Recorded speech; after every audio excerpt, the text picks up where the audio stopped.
with buyer letters. That's the handout that I'm giving you. Thank you. And this handout really is something you don't have to read right now. It's just going to reiterate everything I pretty much say. But it's from Inman News, and I saw it a couple weeks ago, and I thought, well, here we go. Now they're finally taking notice. But and then we'll go into a couple other things.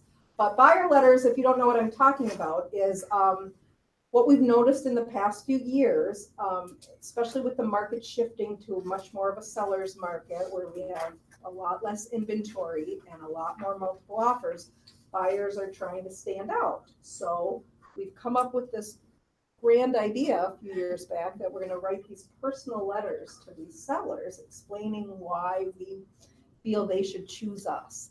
So instead of just going by what's in the contract, you know, here are our terms that we're offering, we tell them about ourselves and maybe we'll connect or something with the seller and they'll choose us. Well, anybody who's talked to me in the last few years has heard me preach about how I don't think this is a good idea and we're opening our sellers and listing agents up to a very big problem, possible problem in the eyes of the Department of Commerce and Fair Housing. And why I say that is if anybody can picture it, you know, if you have a multiple offer situation and the seller has all these offers laid out in front of them, and as a listing agent, you have to give your seller everything you receive, right? So they see these buyer letters and they choose an offer. And one of the offers happens to be by somebody who's in a protected class, right? Whether it's race or gender, or familial status. And they find out that they didn't get the house and they feel that, you know, they had an escalation clause in there or something that, why didn't I get the house? And a lawsuit happens and we now have to defend ourselves that it was based on terms, not based on something that it's not allowed to be. And what if the seller connected with them because they were just like me, right? What if they did that? What if? So it opens up a lot of possible problems that just don't need to be there. Because really, has that happened at this point, do you know? We have had a number of issues where we've had to settle them so that they don't go further because it's scary. Even if we did nothing wrong, this is not an area you want to get into. What does that look like, Michelle? Like I get ticked off that you didn't accept my offer, and then I say it's because correct. You discriminated. I feel that I was discriminated. How does that get settled though? Like who did? What's the monetary lawyers. value? Yeah, but I mean, like, I'm just going. What does that? It's different in every case, but it depends on what they're asking for. It depends on how good of evidence we have to show that that wasn't the case. And so we're able to defend ourselves more so where they'll accept maybe a smaller amount to go away because they think that they might not have as good of a shot in court. Or it could be a lot more if it wasn't, you know, we don't have a lot of good evidence. Or if a seller says, well, yeah, that's why I picked them because they seem just like me or they look like my kids or they, you know, right? And thinking, no, not malicious. A lot of people aren't doing this maliciously. They're just feeling that they're connecting. But we as a listing agent have an obligation, a fiduciary obligation to our sellers to protect them and to explain why maybe this isn't such a good idea to be looking at these letters. So I'm going to give you a couple of tips, and a couple of the very large brokerages now in the cities have taken stances that right in the MLS you'll start seeing buyers' letters will not be accepted. Sellers have stated they will not look at buyer letters because it's putting the sellers at risk, right? They can be sued, and it's putting the listing company at risk. Now there are a lot of buyers agents out there who will push back on this because they say it works. There were 15 offers and mine got accepted. We wrote a buyer and it works. And how do we tell our buyers don't write a letter? Because it's not the buyers who are going to get in trouble, right? They're not going to be in trouble if they write a letter. It's the sellers. So I think as an industry and as agents, we really are going to have to take the stance more on the listing side, on how we're advising our sellers on whether or not you want to be accepting these letters. On the buyer side, it's a lot trickier, because do you want to be the agent whose client comes to you and says, I want to write a letter, and you say, no, we shouldn't do that because, it could put the seller at risk, and then they don't get the house, and then your client is mad at you, and they say, well, wait a minute, I might have got that house if we would have wrote a letter. We're working for the buyer, Exactly. so why would we? I We get have it. nothing to lose. I get it. I'm not saying, that's why I'm saying, if we are representing the buyer, it's a very sticky situation. And you can't be the one to tell them they can't write that letter, because it's just, what if they don't get it and you're right, you're being a fiduciary for that buyer. So I am on board, I get it. But if you're working for the seller, it's a different story. You're a fiduciary for that seller. And so my hope is that more and more sellers and listing companies will stop accepting the letter, and then nobody's at risk. But you can't, as a buyer's agent, if your client wants to do it, or if you feel it's a good idea. I wouldn't do it on a dual agency. I'm going to tell you right now, because you're representing that seller in a dual agency, even though it's your buyer, right? So I would tell them, I don't know if this is a good idea if we're a dual agency situation.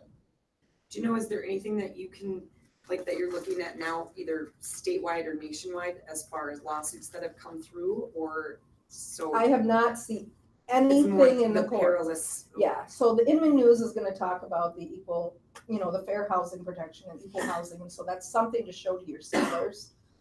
This is what we're hearing in the industry.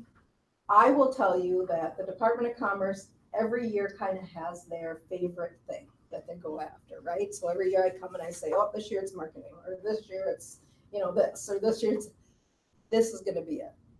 Mark my word, in another year, I'm going to come back and tell you, guess what? Our agents are getting nailed for.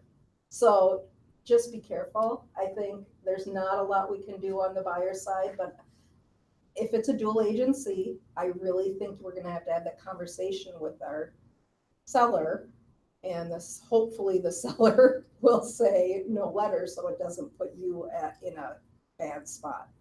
So how do we protect ourselves? Is that an agent remark? We will not be accepting letters? And Or how would you go about that? That's exactly what people are doing. They're putting it in the agent remarks, but it has to come from your seller. Remember, you talk to your seller about, this may be something you want to do. So we should probably have that in our listing agreement, right? Yeah, I love everything in Instead of writing. just, hey, we all said it. No, have something in there that, seller instructs me to, not accept buyer And letters. how again does it become prejudiced? How can it, I can't quite get it in my mind. How can they prove that they were being prejudiced when they chose that? Right. Okay, so, we're talking kind of arbitrary right now, but if you can foresee something where, if you have 4 offers that were all, fairly similar, and your seller chose one offer. Remember, these letters, I'm seeing these letters. You guys have seen them. They have the picture of the family on it. They explain, how many kids they have and why they want to be there. And you're looking at the faces of these people, these buyers, right there in front. So they know everything about this family. And they choose one of the buyers, and maybe there's a really good reason financially, closing date, whatever, or maybe they just feel more connected. Like the buyer was trying to get them to feel connected to them, right? That was the whole point of writing the letter, because everything else is in the offer. Everything else that you need to know is in that offer. There's no reason you need that buyer's letter except for you're trying to get an emotional connection with somebody, which, as a lawyer, I say, why would you do that? This is a business transaction. But anyway, that's my thing. I get, people have been telling me for the years. other agents know that it was accepted due to a letter. They don't know it, and it may They not even be know true. there are letters. They may not even know there are letters, but the buyer who submitted a letter knows their letter was there, and that buyer knows their offer wasn't accepted. They took somebody else's. Why? And then they see, let's say it comes up on MLS later and it sold for less than what they offered. And so that buyer decides, you didn't take me because I look different than you. I'm different than you. And so because my offer was better, or I had an escalation clause, I was willing to pay anything, or, whatever. There's no other reason in their mind that they were chosen except for they look different than the seller. I'm not saying it's something you wouldn't win in court. Let's say you could go to court and win and prove it had nothing to do with that. But who wants to defend that, first of all, right? Why put yourself or your sellers in a position to have to defend it when there's no reason to? And two, there are sellers who are picking because they feel connected to these people. And if you're choosing somebody who's in an unprotected class, let's say, and so, or considered in the majority over somebody who you just don't feel a connection to because they're different than you, that's a tough case to fight, right? So I'm just telling everybody that I talk to that this is going to be the next wave. And we as a agent have to explain to our sellers how it could put them at risk if they decide to look at these letters. And so they may not want to. And that's up to them, but at least we've told them. You can even put it in writing, especially if they decline your suggestion. I put it in writing that, you've explained to them about buyer's letters and they've chosen to still want to look at them. At least we have something in writing saying that we've warned them. And, So if you put it on the listing agreement, your wording would be that we do not encourage. Seller will not accept. Well, it's a No, I don't know that you I can. know it starts with a conversation. well, it'll be a conversation, and then it'll be, seller has instructed Keller Williams to not accept buyer's letters on their behalf. And they can sign that, and there you go. So it's coming from them that they have chosen not to do this. And that way, when you put it on the MLS and agent remarks, if an agent says, well, you can't decide that, and we can say, our seller decided that, would you like to see, we can show them that piece. Jim, that would go in that disclosure form where, do you want an open house? Yes. Do you want to disclose multiple offers? Yes. Do you? Oh, sure, if that's a it's great place to one put of it the too. language for that. Yeah, I think, our warning on for sellers. Got it. So I have two questions. Mhm. So we can't do letters, I understand that, but we can still verbally tell all about our clients, we have a family that loves your home and blah, da, da, da, da. Well, be careful about family, right? I mean, you guys know when you do a listing, you're not supposed to put in the word family home. I mean, it's a home. So you just need to be And very it's still called careful. single family home. Like it's in our It's in words, there, right, Like, but it's not- you just yeah. have to be careful. What about, and I don't think we even do it anymore, but could we, it's back to presenting, can I present the offer? Absolutely. Love presenting offers. Then we can tell all about our buyers. Again, as a buyer's I'm agent, not is gonna not let the you meet my problem. seller. No, but can I present my buyer's offer to the seller? I'm not, Of if I'm a course. listing agent, I'm not gonna let you. Yeah. Well, yeah, but some of them might, Some do. you know? If your sellers are okay with it, you're supposed to let the buyer's agent present.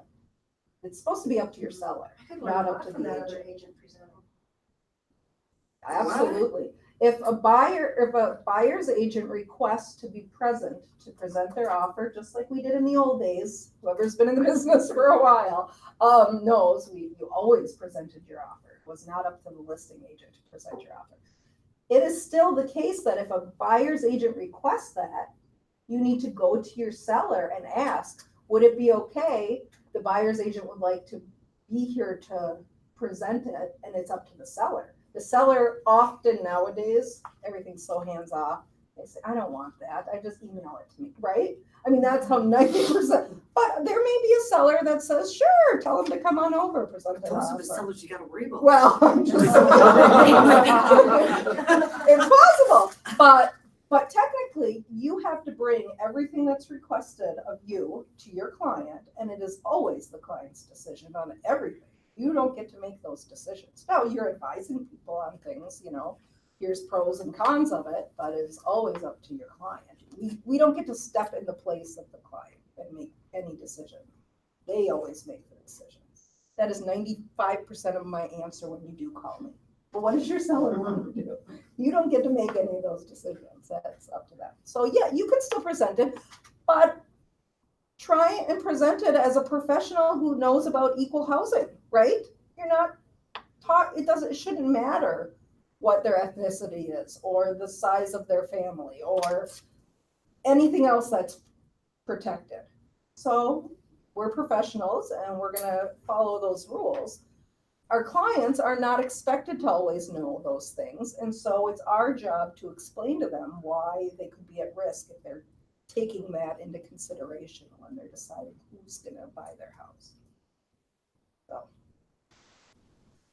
that's my soapbox. Are we done with that one? Any other questions on that one? 'Cause that was my first topic because I wanted to make sure we covered it well. Okay. The next thing I thought, well, let's talk about multiple offers. Are you guys seeing as many multiple offers down here as we're seeing in the cities? Okay. At a certain price point, yeah. Yeah, so it's pretty much on almost every listing now up into a certain, I guess, bracket of homes that we don't see it as often, but we're seeing that as well. So a couple of tips. Make sure your client doesn't sell their house twice. Meaning, when you counter, make sure you're countering, you're not countering multiple offers at the same time and they all get signed and now your client has sold their house more than once. So I happen to have seen that recently a couple of times and I'm like, It's terrifying. it's terrifying, right? Seriously? Yeah, Once I so get you anxiety just have to with this. realize that you shouldn't shoot out a bunch of counter offers. It just doesn't, I know it sounds silly, right? Like that's crazy, but people do that. Like, well, now that doesn't mean that you don't get a bunch of offers and then you go back to all of them and say, bring back with your highest and best because, they were all close, we haven't chosen one, or, that's sort of a counter, saying we're rejecting them all technically, bring us some more, that's fine. But to, write a counter offer for each one and see which one sticks, when more than one could stick is a problem. Yeah. So it's okay to do counters verbally till you reach a verbal agreement and then put it in writing? Well, no, I mean, that's not a counter, it's a rejection. You're rejecting their offer and saying, come on back with something Sure better. saves paper. I know it does, but I'm never gonna tell you to do anything verbally, because that would be against my oath. So, because it doesn't mean, it's not actual counter if it's verbal, but I get what you're saying. But put them in writing, if you're gonna do it. And then, make sure to communicate to all of the other agents if you are going to be doing a highest and best type of date or time. What we run into sometimes are agents who say, well, I didn't know that, you were waiting until Sunday to present. Or that there were, if you're authorized to tell them there's multiple offers, because it's again up to your sellers, but if a seller says, yes, I authorize you to tell everybody there's multiple offers, make sure that you're communicating it in an effective way that we can keep track of and prove. Maybe it's in the MLS that you can put in there, highest and best at this time. And so what we've had are issues where certain agents have said it wasn't fair, your own company got it because you didn't tell us that it was, you were waiting till Sunday and we could come back. Waiting again. until I have the best offer. Right, Yeah. until my client wrote it and it was really good and then we accepted that one, no. But, so just be careful and document. The more you can document it, the more proof I have when we're in a hearing to show, yes, we did. We put it right in the MLS, they had every opportunity to see it, just like everybody else saw it. And it's not my fault, they're one of the realtors in this world who doesn't check their email. Everybody else looks at it, or however else, you communicate. Even a group text or a group email, to all the agents who have submitted offers, so we can prove it. So the more you can document it, the better. Any questions on multiple offers? Anything you guys have seen? We're seeing, it's. So if you're writing your own, and you have dual agency, then we often suggest, get somebody else in the office to do that. Right, or if it's a variable, make sure that that is communicated to the other agents who are presenting offers. So if you have a variable rate in your listing contract, which says that, we'll charge 1% less if it's one of our own offers.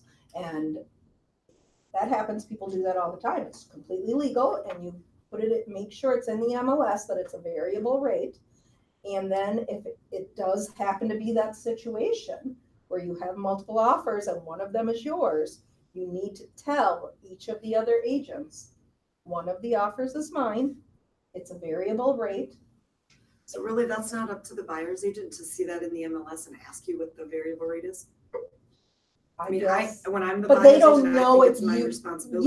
yes. I guess if Like, that's why it's you're there in the smart, MLS. yeah, if you're a good buyer's agent, you're gonna look at it and see, oh, this is marked variable rate. I'm gonna ask if one of these offers is theirs. However, I don't think there's any reason as a listing agent that you don't act professionally and say, by the way, I'm just letting you know, because this is a small community. The more you guys communicate with each other, and the better it is. There is no reason not to. I think you should go to all the brokerages and say that. Well, I know. I get that not everybody does that, but that doesn't mean you guys shouldn't be above and better than everybody else, because that's how you should do. Wouldn't you want that from somebody else? So act as you'd want somebody else to treat you. But you can still ask. You can still ask if you're bringing an offer. Oh, absolutely. And you should. And you should. You should ask, absolutely. But if you're the listing agent, I don't think there's anything wrong with going above and beyond and saying, by the way, I don't know if you noticed that it's variable rate. You don't have to, but I think it's the way I would want to be treated. Especially these buyer's agents, sometimes you're writing 10 offers. I mean, these poor buyers are losing out on house after house after house, and they may miss that it's checked variable rate. I'm not saying it's not their job, but they may miss that. So I'm Yeah. kind of new to the business. Can you explain about that variable? Oh, rate? sure. It's not connecting. no, absolutely. So sometimes when you take a listing, you say, you've agreed on a 7% listing commission, let's say. We can talk commission because we're all one broker here. We're not knowing antitrust violations here. So let's say you agree on a 7%. And after having a discussion with them, they say, well, we're okay with that if you're paying out to another broker for bringing in a buyer. So let's say you're paying out 3% to a co-broker if they bring you the buyer. But if Keller Williams brings the buyer, if you yourself bring in the buyer, so it's, what do they call it, a hogger, or whatever, dual agency, would you accept less commission because, you're getting both sides? So, and there are agents who say, yeah, absolutely. I'll do it for 5% if it's my own buyer.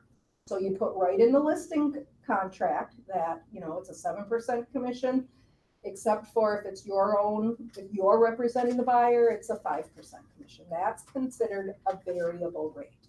It varies based on who the buyer is, who's representing the buyer. So when you go in the MLS and you input your listing, there's actually a box that you have to mark that it's variable rate. So other agents know that if they bring you an offer and it's a multiple offer situation and you have one of the buyers, they need to explain to their buyer, we may need to offer a little bit more, because if their buyer offers the same as ours, the seller nets more by accepting their own buyer. So we have to compensate for that. So let's raise ours 2% or whatever you decide to raise it. So they're saying to make sure that everybody understands that it is being communicated with fairly. They know that there's a variable rate. Thank you. Absolutely. I should have explained it. Everyone for I bet you weren't the only one who didn't know. No, and I still learned, by the way, explaining it. I had one person, I had the buyer, and I asked, she says there's other offers, and I asked her, do you have any of the offers? And she scolded me. You can't ask me that, and just on and on. It's like, oh my gosh. Yeah. Anyway, so it's. So that would have been listed in the, Look at the listings, you'll see it. it'll, yeah, I so mean- you should have just known by looking at that. No, No, no. I'm gonna ask her if she. It might not be variable either. You could have a lot of your own buyers and you're still getting 7%. Not every listing contract that you write would lower the commission if it was your Yeah. own. And sometimes So- you negotiate after you have. Absolutely. An offer, so. So question, Mhm. do you need the seller's permission to say that though? To To say, say that, you know, if it's a multiple offer situation, I need your permission to tell all the agents it's a multiple offer situation. Yeah. And do I also need their permission to disclose that one of the offers is mine? no, you actually have to explain to them if you agree to a variable rate that you have no choice but to publish that. It is. That has to be, it's part of our oath as realtors to act, ethically with other co-brokers. And so if we agree to that scenario, we need to tell our sellers that that's going to be published. We have So to do tell we- people. Do we have to, disclose the amounts also? Well, that's a really good question. Now, I always say you should, because we're trying to be above board and explain, And because I- the only person it's hurting is us, right? I didn't. It's not hurting our seller, the amount. Do we have to disclose the amount? Because I've had people call, because I have done some variable, and say yes on the variable rate, Mhm. and then they'll ask, what's the difference? Is it a 1%, 2%? And I do always answer. Always, if I get that phone call, I say you should tell them. Because it's our job or our ethical obligation to be open and honest and fairly communicate and make sure their buyers have a shot at that house. The only person it's hurting is us. We're getting less commission, right? And we can't do anything in a transaction based on how it's going to help or hurt us. It's gonna make more money for our client potentially. Exactly. It could help our client because their buyer could up their offer by 3%, Mhm. So yes, I've never seen it written anywhere, you have to disclose the amount, but I think if you dive into it and talk it through, you should. You know I what will I mean? often tell sellers, Tell them yes, first. if I bring you an offer and I agree, but that's only if there's no competing offers and it's the only offer brought. And I write that in there. With no competing offers, I will do this percent. And you can agree to absolutely, there is no problem with coming up with, as long as the seller and you both agree and it's in writing. You can absolutely do that, just make sure it's all in writing.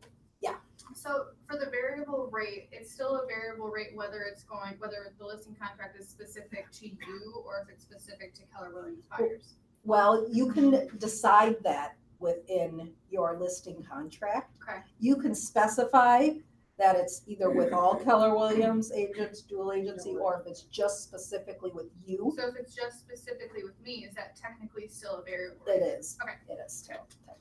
Thank you. Mhm. Questions on multiple I would offers? say definitely differentiate, just like Yes, Karen. just spell it out Yeah, in there. because they will think, oh, any Keller Williams agent. Oh, So, yeah, I Yeah, agree. because half of them think we're salaried, right? I mean, they don't know. They don't We get paid to understand. do open houses. Right, all the time. Oh, Yeah, I the used big another bucks. agent because, well, you're gonna get paid anyway. No. I mean, we've heard it all. So you do want to kind of spell it out there. The other thing I wanted to talk about, is inspections. With the way that they changed the inspections, it's been almost a year now, but, you know, there's still a little bit of confusion and a little bit of, we've had to do damage control on it. So, you know, now we have just one, let's say 10 days to get everything completed, right? Where it used to be, everybody knows it used to be, you know, 3 days for this and then 1 day to respond and then 1 day, right? And now you just have a blanket number of days to get everything done, from testing to coming to an agreement on if there's anything. Well, that's all been great because counting the days has become a lot easier. The problem is that agents were so used to that if an agreement was not met by the time the timeline was up, it used to be, so if you were going back and forth trying to come to an agreement, it used to be that if day 10 arrived and no agreement had been met, all parties agreed to sign a cancellation and we would move on. Well, they flip-flopped that. And now, if all parties have not agreed on the 10th day at midnight, you go back to the original purchase agreement and you move forward.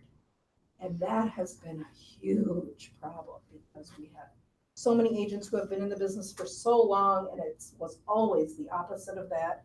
And you used to see people would play games like, well, if we wait another hour, we can get out of this, we can cancel the purchase, you know, or now the same thing, but on the other end, if a seller is going to say, well, they just brought us these requests, we only have 1 day to come to an agreement. If I sit on this thing, they're stuck with the original purchase agreement. If you're not a savvy buyer's agent who understands that and explains to your buyer, you know, we've got 10 more hours. If you, either you want to move forward as is the way, you know, without anything fixed, or you have 10 hours to cancel and get out of this, because you can still cancel within your inspection time frame. But make sure your buyer understands that, because we've had a number of lawsuits where we have buyers who are upset at their agent because they got stuck buying a house that they would have wanted to get out of because they didn't get the inspection, big inspection items, you know, new roof, new foundation, you know, things that were big items. And now they're supposed to show up at closing without any of those fixed, and they're not So happy. when you are representing the buyer, and you write up a cancellation and have them sign it because the sellers haven't done anything, you send it over, that's good enough, right? That's good Whether enough the seller to signs it or start not. that time, exactly. As long as you have sent the cancellation within the 10 days, you've done your part. You can't force the seller to, we would be able to go to court, not we, obviously, that's when clients have to hire their own lawyers.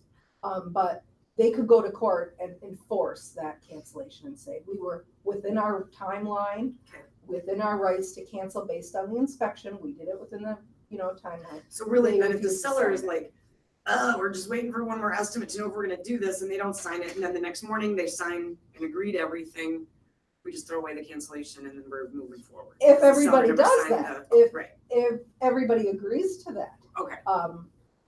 However, what But I you mean, if the should buyer's do, requested everything and the sellers just technically, they don't sign it till the next morning.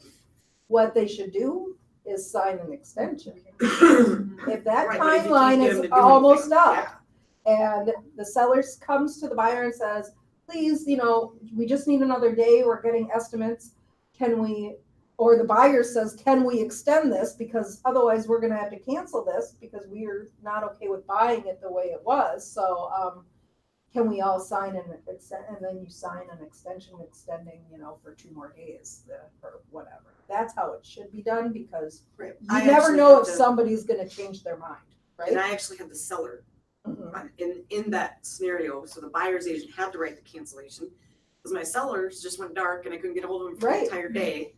Where I was like, you need to sign this, I need it today, you gotta, you know, what are you doing? Texting, calling, emailing.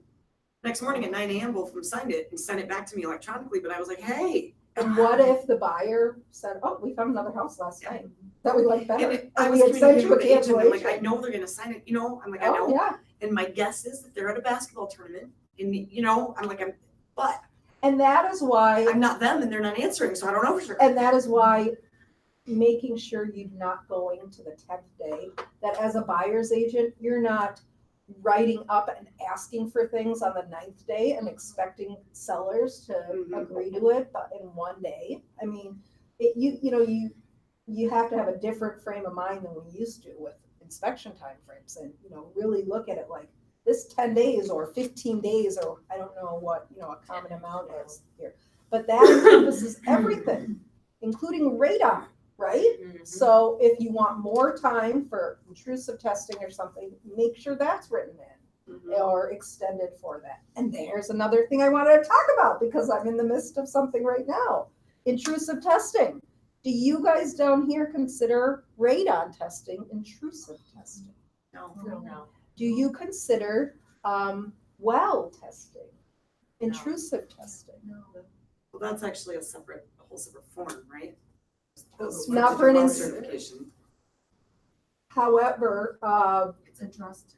No, it just says inspection, so it could be a well inspection. it could be a well inspection, and just what we're running into is maybe they're not even wells, the pipes where they need to take off the cap to put a camera in to see if the Oh, pipes. it's Sewer, sewers, I'm yes. sorry, Yeah, not yeah. well. Sewer Removing a inspection. toilet because there's no outside thing, yes. And they're saying, a lot of people say, that's not intrusive. You're not harming anything. You're just unscrewing a cap and putting a camera in. Seller And then we have permission. sellers saying, oh, you could crack the cap, you could crack something. That's intrusive, and you didn't mark intrusive. We're not allowing you to do that. So what we've determined after a number of these issues, which, I deal with hundreds and hundreds of agents, that to write it out, to spell it out, either put in intrusive testing because it covers you for any kind of testing. But there are people who say this is multiple offers. That's going to make us look bad if we do intrusive, if we And you mark don't- intrusive. And you don't know that's gonna be needed Right. until the septic guy gets out there Right. and then says there is no way, We need to. we look have at- to go in through, yeah. That's and when then it that's- And then happens. you're like, So then I'm So having. the seller has to pay for that and have it. In Depends our on how you county, write that. the seller's responsible for having the well and septic test. Ours isn't, it's the buyer or the seller. Why would There's a box check. as a buyer pay for that, or someone else's? Because it's multiple offer situation, I have. right? Well, yeah. For lack of So Really? where are we I have getting one. to with radon being Oh. intrusive? I mean, that's a thing, I mean, Isn't that's no more that- intrusive isn't that than crazy? the mold Um, and moisture meters. So there's a new radon thing where if you have like multiple, so multi-levels where there's more than one basement. Yeah. Or there's a crawl space between Yeah. something. Yeah. You have to test for radon there in addition to another like basement level. Yeah. And that is where some of those areas to get the machine in there, if they've gotta move a panel. or They've if got to they're gonna- remove something sometimes to get to So where then That's they the need to. issue, it's the removing of. Exactly. Yeah, okay. Yeah. So. And then sometimes the guys set it up and they don't tell anyone that's what Where they it did, or is. that they did too. Cause that's Yeah. another thing, like your buyers get charged for that, Yeah. for two places, and the inspectors don't actually have a choice. So, because if your It buyer wouldn't says, be a hey, good we don't reading. wanna. It wouldn't be an accurate reading if Right. they Yeah. didn't do it that way. But But we if the are buyer running even into says, I don't sellers want you to pay, saying, no, I don't wanna you pay and can't I'm not do gonna it. do that, then the home inspector or the radon tester, if they don't do both, and then let's say Athlon comes in and they do the remediation, or someone, whoever comes in to do it, and they realize you only put in one test, they can turn in that inspector or that radon person, whatever, they For turn not it into the doing it state and they're fine. I mean, they don't get the option and neither does the buyer to say you only gotta do one area of the house. Right, but you have to tell the seller, and then the seller says, you didn't mark intrusive, and I consider that intrusive. So either mark intrusive on every offer, right, because you don't know what kind of testing you're gonna do, or we have agents who actually are marking not marking that they'll accept intrusive, but they're writing in, seller will allow radon tests and well tests. So, or sewer, septic tests, sewer tests. So they're specifying, because they're afraid if they mark intrusive, that it's gonna throw their offer out if it's multiple offers, like that's just one thing against them. But writing in just So the seller really knows, oh, that's all they're talking about. They're not burrowing, Yeah. holes in my walls. So I'm fine with either one, whatever you feel in that situation is the best for you, but I'm just letting you know that we've dealt with a lot of people who assume, well, of course that's not intrusive, or of course that's considered intrusive. And I'm finding out there are very smart agents who just have completely different ideas on what's considered intrusive and non-intrusive. So that means we're gonna have sellers who completely disagree on what's considered intrusive and non-intrusive. So mark it down and just spell it out, and that'll save you. I have a question going back to that canceled contract. Mhm. Okay, before that time's up, so in your case, you said that you received the canceled contract, but then the seller signed it in the morning. Now the cancellation, they signed the Right. inspection amendment. Does the cancellation override? If Well, it was they didn't signed by- not both parties hadn't signed the cancellation But you yet said that either. they didn't need to. Well, If you a- can make the seller sign. No, So no, if the no, well, buyer signs it. I then- know. Yeah. the So seller buyer, doesn't have to sign in order for it to cancel. if the buyer wanted to cancel, Yes. they would win in a statutory cancellation case. Because they got it in time. If the seller says, wait a minute, you don't get to cancel because I signed the inspection addendum 9 a.m. the next day and I'm not gonna sign that cancellation. Well, as a listing broker, the listing broker can't release the earnest money because you need a cancellation signed by both parties. So that means the parties now have to go to court or hire lawyers. And I would say, most likely, the buyer is going to prevail because they got their cancellation in during the inspection period. The seller who says, no, you can't cancel, I signed the inspection, we have to move forward to closing, I don't think would win in that situation. So you're saying that it does override it? I don't know if But override's the depends right on word, So but in- yes, So in this instance, the buyer didn't want to cancel. Right. So that was the whole. right. They But didn't if they wanna did cancel, want But then they to- didn't want to get stuck without any of the stuff Right. getting fixed. And Yes. so hence writing the cancellation in case those Yep, sellers didn't sign. Absolutely, was the right Their thing to bases do. are, right. Yes, that cancellation, But they if were the still buyers hoping the seller wanted, was gonna should sign it. And so then, the seller signed that and then they said, okay, and then we moved forward. But they didn't want to, if the seller Right. agreed to the stuff, everybody was okay. Okay. that make sense? Mhm. So but you're right, I mean, technically, that cancellation Canceled. was yeah. in time, Right, so I would think they'd win in a court case to be able to get out. okay. It's closed, so. Thank God. Just checking. Just extend those days if you. Well, that's the best idea. The other thing with inspections, just make sure that you have your final acceptance date in your purchase agreement, because that's when your inspection timeline starts. So whenever you see me come back to you guys and say you're missing a final acceptance date, it's not because I'm just trying to be annoying. I know I could probably figure it out and write it in. You can't. I can't. You have to have a final acceptance date in there, and if you don't do it at the appropriate time, it should get initialed by all parties if we all forgot to write one, So let's make sure that we have our final acceptance date, because that starts all timelines, so I'll let you write mine in. no problem. Only yours. And then the other thing with home inspections are, if there's a sale of the buyer's property contingency, oftentimes people don't want to start their inspection timeline until the sale contingency has been removed.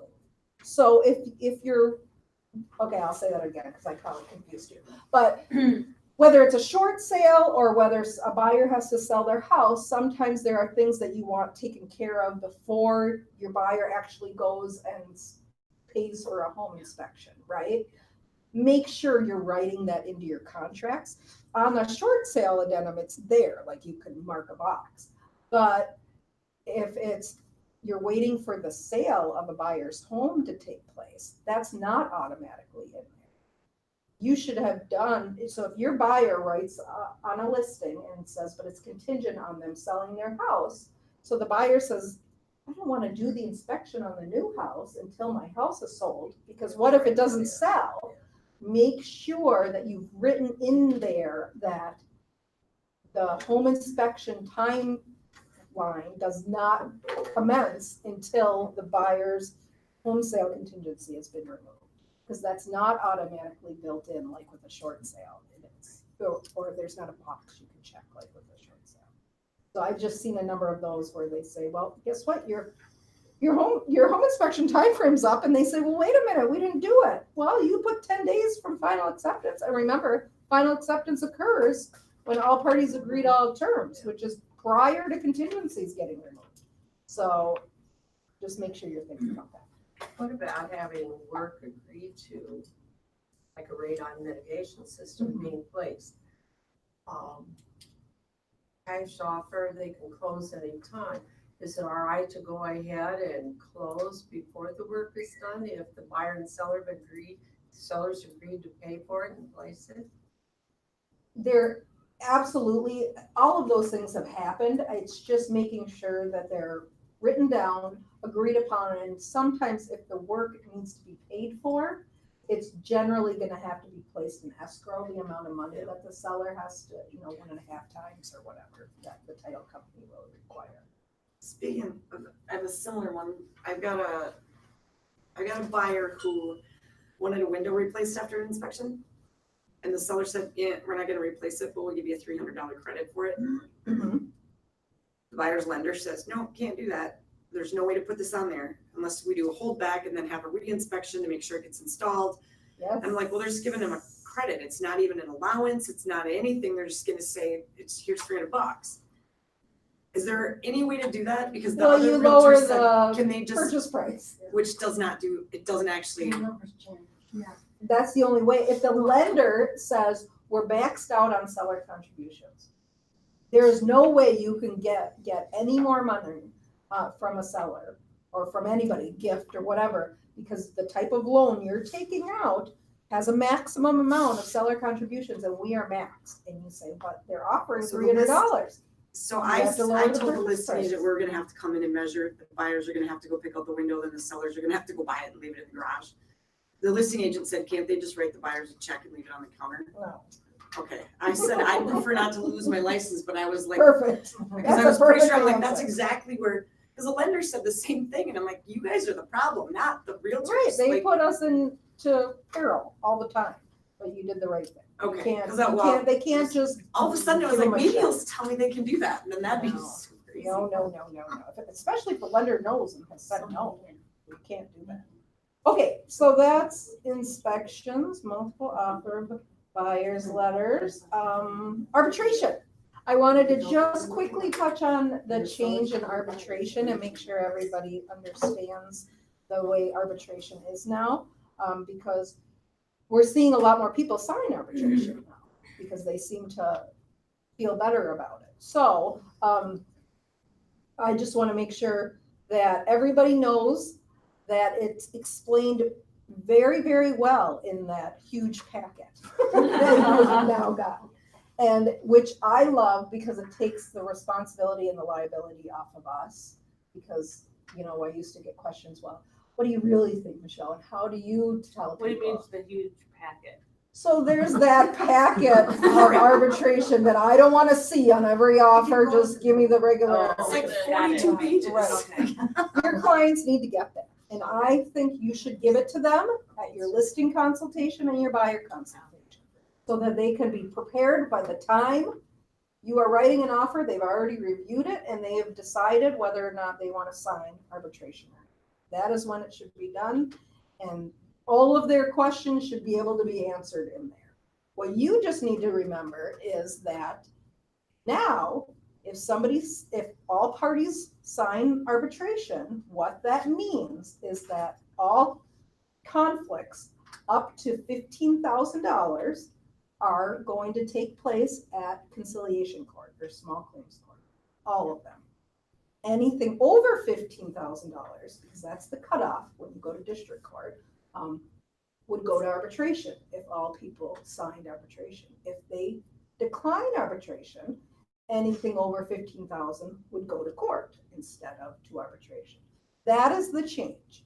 It used to be when you sign arbitration, everything went to arbitration, 0 to a million. And people would say, but I could go to conciliation court for a $130 filing fee, cost me less than arbitration on this $500 issue. And you used to have to go, if you sign arbitration, everything went to arbitration. Now they've corrected that and said, small items, anything that you could, because you don't need a lawyer in small claims court. You don't, it's quick. All the things that people liked about arbitration are also kind of there in small claims court. So that is still available now, up to $15,000, and then over 15,000. How is long where can you decide. either party take the other one to either arbitration or court? Arbitration is 24 months. Court, it depends on the type of claim. So beyond 2 years, that arbitration thing is no longer a thing you agreed to. You can't even, you're done. Like, nobody can be sued at that point after the 24 months is up over the $15,000 if you agree to arbitration. So that's not a bad deal if you're a seller, right? Like, my responsibility is done after 24 months, at least on stuff that's really going to be a big amount of money. Yeah.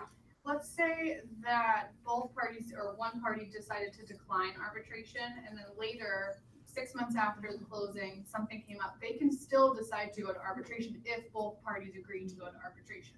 Everybody would have to re-sign. Okay. So just because, let's say, the buyer or the seller originally signed it and the buyer did not, and the buyer 6 months later says, I have a problem, I want to go to arbitration, I'm just going to sign it now. No. The seller still has. The seller then has to come back and say, oh, sure, I'll sign it again.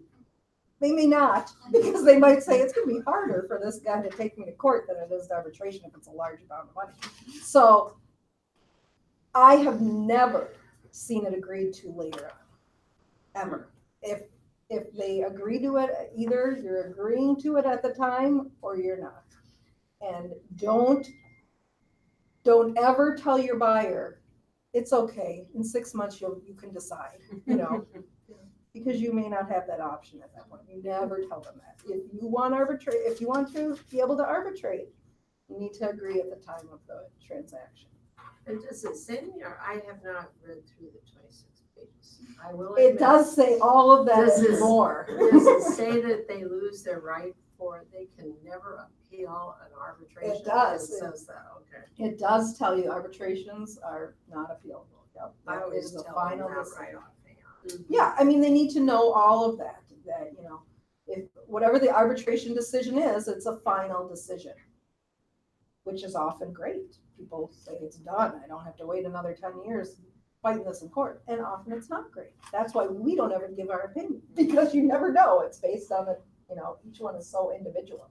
I've seen amazing arbitrations that I'm so glad went to arbitration. And I've seen cases in court that I'm so thankful we didn't go to arbitration and that we had a judge deciding. So you don't know what the situation is going to be. So we just don't give our opinion on that.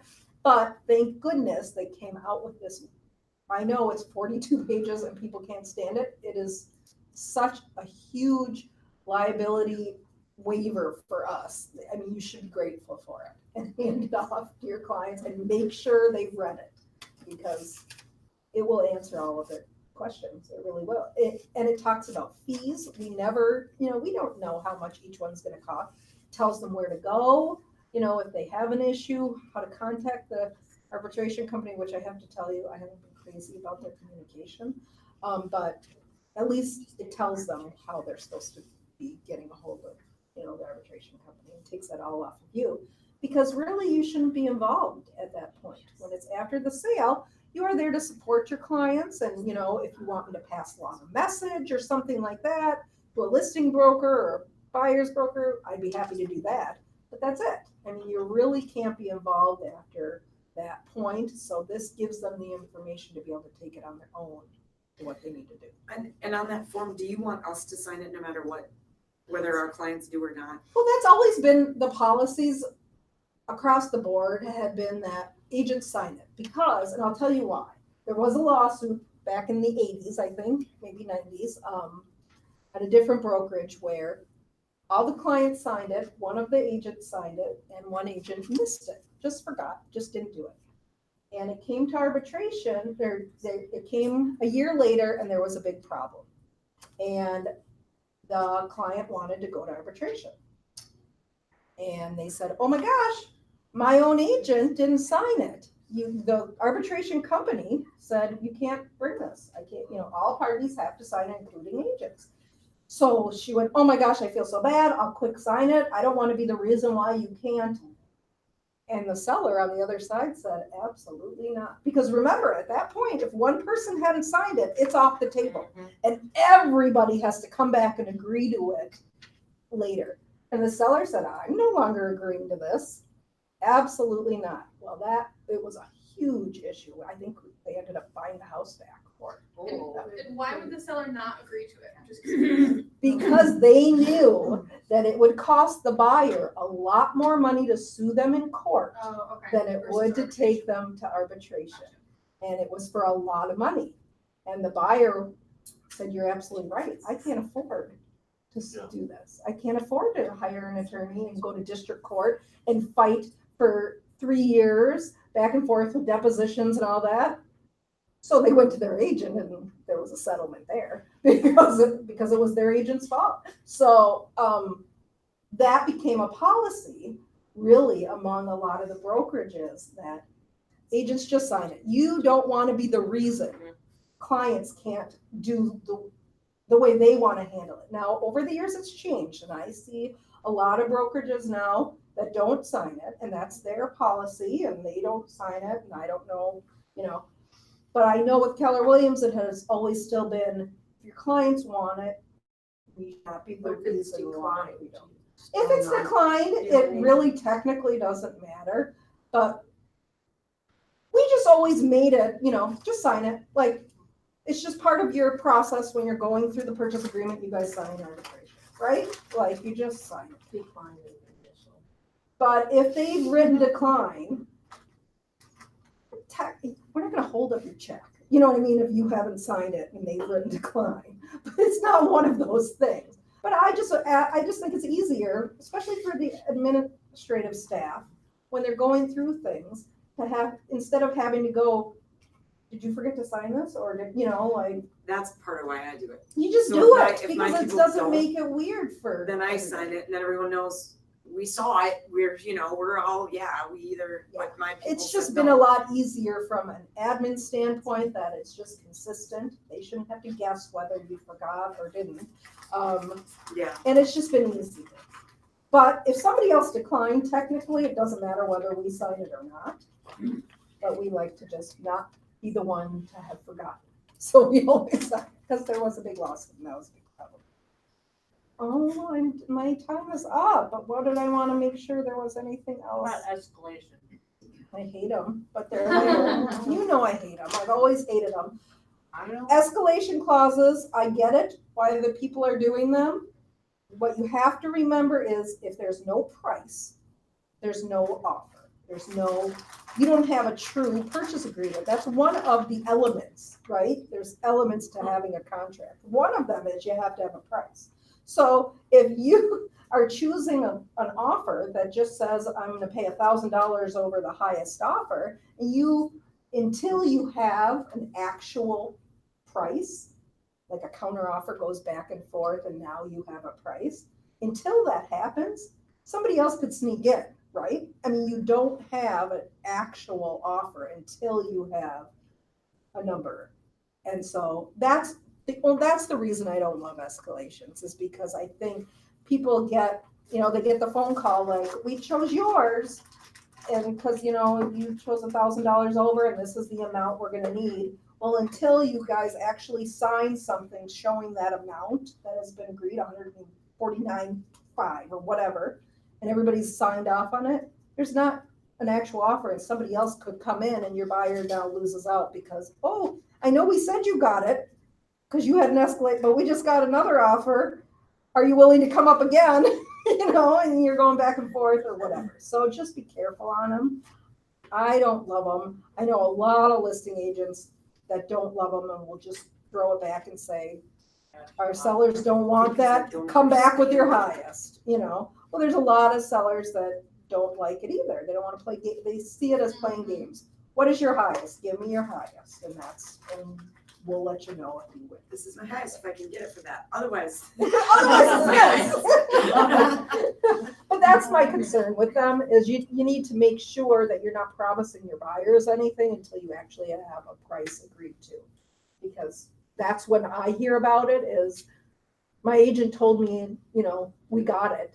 And then somebody else snuck in, and well, until you have it signed, an actual price, you didn't get it. So it's just explaining them appropriately. So after you get to that position, just happened to me weeks ago, we had two offers that had escalation clauses in it. One said $500 over, the other one had no limit. So, Oh, Isn't that crazy? No limit. Oh, I see it all the time. no, but I Not up to. So a lot of them will say, we'll pay $1,000 over up to, yeah. the highest offer up to 200,000, because we're only, approved for 200,000. So up to. This one didn't have an up to. It was a business of money. Oh, I Yeah. thought you were saying there was no 500 or Oh, $1,000. no, it was Doesn't no make up to. sense. Yeah, there's no up to. Okay, 20K more. $5,000 more, but we had to write an amendment saying that the price Yes. is now, whatever it is. You have to, right, either a They have to counter provide- offer or an amendment. Something has to be in writing. And they had to showing the provide price. proof of the other offer, competing offer. Well, and often, yeah, buyer's agent is gonna say, we need to Yeah. see why we're paying this much, so show us the other offer, which is fine if your sellers agree to it and you black out any information that's not appropriate for people to see. When you want to see the purchase price and you want to see the financing part. So Probably, you see them. probably, Because that's what I say. I want to See see the pages whole 1 and purchase 3, I think, of the purchase agreement. yeah.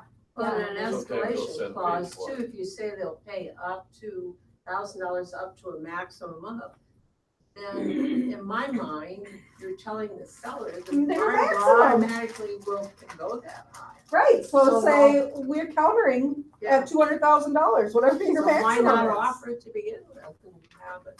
Well, and there are a lot of listing agents that do that. They come back with a counter and say, That's a we're not great playing idea. with the escalations, here's our counter offer. We know you're gonna Glad pay you that. Yeah, you Yeah. That's all I have on that. The only other thing I was gonna talk about was a facilitator. Just a reminder, you can't be an agent and a facilitator in the same transaction. I deal with that on a weekly basis. That is always the mistake I'm seeing. Wow, people doing that often. Over all my market centers, and there's a lot of agents. I see facilitators a lot more than I ever used to. I don't know why. So you're saying an agent You from another can't be an company agent. cannot say they're a facilitator Mm. if they're licensed? No. You can't be an agent and a facilitator in the same transaction, you yourself, or your brokerage, this brokerage. You're either dual agent, a facilitator, or a buyer's agent or a seller's agent. You can't be both. You can only wear one hat. This was in your module, your required module, I think 2 years ago. So everybody who's been licensed for a few years has heard this, but other brokerages maybe don't remind their agents as well as we do. But just remember, so if you have a listing, you've already agreed to be an agent. You all right? It's in the MLS. We are the listing agents. We now cannot be a facilitator for a buyer in that transaction because we are already an agent. We cannot wear two hats in the same transaction. So if a buyer comes in and says, I don't want to be represented, you say, okay, so I can't be a dual agent because they don't want to be represented. That buyer's option then is to have zero representation, which is fine. There are buyers who don't want any representation, and that is fine. You just need to make sure they understand. They sign an agency disclosure, even though they don't have to sign a buyer contract. They're unrepresented. We need them to sign an agency disclosure. And they can see what that means, that you are a seller's agent. You are the listing company. They have zero representation. You cannot be a facilitator for them because you are already an You have agent. Keller Williams on the forums. That doesn't matter. Okay. It's who represents who. You don't have a buyer contract or a buyer facilitator agreement with them. I just wondered, like, if sometimes people just want the purchase agreement and then you go, sure, Oh, you can write a purchase agreement on behalf of your seller. You're not writing it for the buyer. I'm saying, what, like, seller or buyer, either way, if they're like, cause the only time I was ever a facilitator was, it was a friend and it was a for sale by owner. And she wanted me to go through, oh, so you know what, that was actually came from a realtor, so she wanted me to just check how the. And you could do that if it's another company who has it listed or not listed or whatever. You can be a So if it- facilitator for somebody, or you can be a facilitator for both parties. But you can't be an agent and a facilitator in the same transaction. That So, is but I the thought, thing. so like if somebody just wanted me to print out say, here's the purchase agreement, these are what these boxes mean. And I don't fill them out and I don't tell you what to do, but this means You should this, never do this. that. You don't give people purchase agreements. Okay. Never. And that, no, and I, Never. You could be a I've seen facilitator this. for them. but it seemed like somebody said You should we never shouldn't give have them. Keller Williams on forums if they're That's not. if you're doing something wrong and not giving lying. people our forms. You don't ever hand out Right. purchase agreements ever, or disclosures ever. That is our responsibility to discuss with the clients or customers, and we can represent them as a facilitator. That's What just if- so still the okay. seller disclosure form would be one. So, but if You we could do print it, that it as a says Keller facilitator. Williams. Yeah, because you're still Because it's a contract. working with them. You never, if you're not working with somebody, you don't give them your forms. Yeah, that wasn't what I meant.